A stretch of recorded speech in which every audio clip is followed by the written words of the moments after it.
Pas mal d'experts se sont manifestés en disant qu'on ne comprenait pas que dans le consortium, entre autres, qui conseillait le politique, il n'y ait pas un peu plus de prise en compte de la santé mentale avec éventuellement sociologues, psychologues, etc.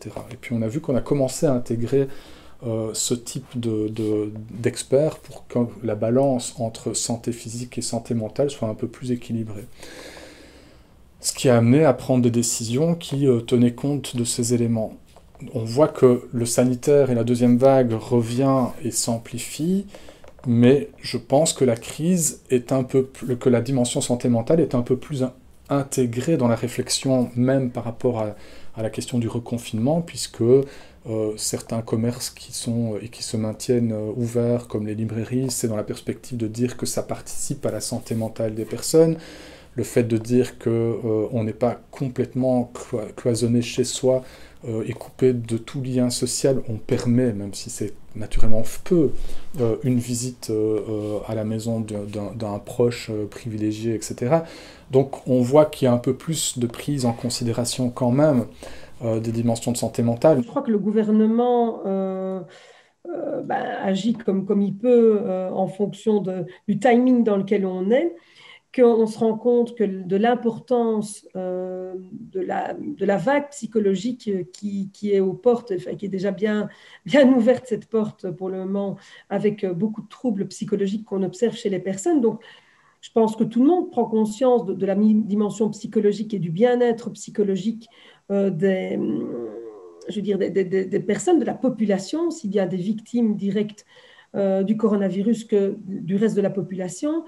On entend bien que beaucoup de politiciens mettent de plus en plus en avant ce problème de santé mentale. Il est quand même interpellant de voir que seule une personne sur les 24 qui composent le nouveau Céléval, mais qui n'a pas encore de nom, donc ce n'est plus le Céléval, mais le nouveau groupe d'experts, il n'y a qu'un psychologue sur les 24 membres. Les psychologues n'étaient pas du tout présents dans les discours, mais pas du tout.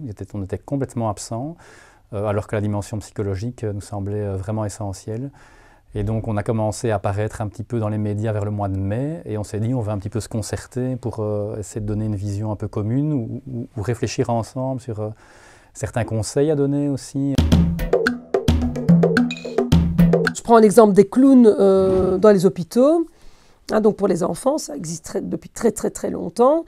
Ça a été institué, on a montré l'effet positif pour les enfants hospitalisés. Alors, je ne dis pas qu'il faut des clowns pour les gens en confinement, mais réfléchir justement à se dire, tiens, est-ce que avec le monde artistique, on pourrait réfléchir à comment faire en sorte que les artistes puissent faire quelque chose et donc puissent retrouver en tout cas une occupation, un travail, le temps de ces coupures-là, et que ça puisse aider, servir des personnes qui seraient dans le besoin, ou avec cette créativité qui sied aux artistes, beaucoup plus peut-être qu'à des ministres qui, eux, ne sont pas là pour ça, ils sont là pour réfléchir aux règles du pays.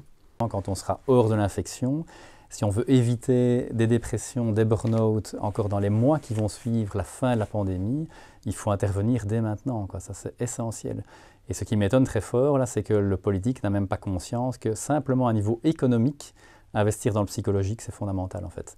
Donc même, je dirais, le politique le plus borné, qui a beaucoup de scepticisme par rapport à la psychologie, il devrait au moins se rendre compte que si on veut éviter un crash économique à cause de l'absentéisme au travail, il est obligatoire d'investir dans l'aide psychologique. Les politiques pensent beaucoup plus au curatif qu'au préventif, c'est-à-dire qu'il faut aussi aider les gens qui vont bien à continuer à aller bien, et là il faut investir aussi là-dedans. Je pense qu'il y a un gros effort à faire aussi dans les médias pour sortir de ces informations constamment anxiogènes et pour faire des choses amusantes, voire et ludiques par rapport au Covid, c'est-à-dire qu'il y a moyen aussi d'être créatif par rapport à tout ce qui se passe, et ça manque véritablement.